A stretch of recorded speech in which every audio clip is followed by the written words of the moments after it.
নমস্কার বন্ধুরা, আজকে বাংলার কিচেনে মঙ্গলবার। আজকে পটলের দোরমা করব। পটলগুলো আমি কেটে দেখাচ্ছি কিভাবে কাটবো।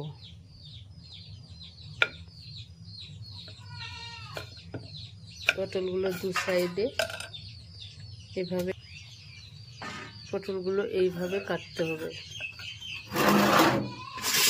পটলগুলো এইভাবে কাটতে হবে।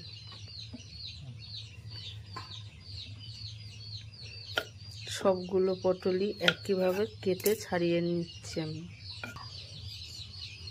আমার পটলগুলো সব কাটা হয়ে গেছে একইভাবে।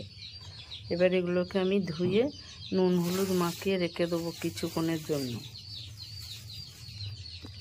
এবার আমি নুন হলুদটা মাখিয়ে নেব।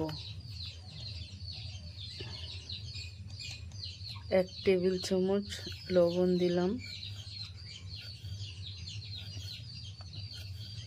1/2 টেবিল চামচ হলুদ গুঁড়ো দিলাম।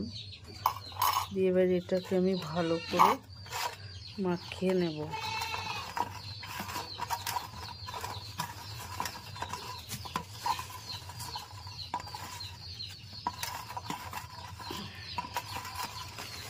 ভালো করে মাখিয়ে নেব।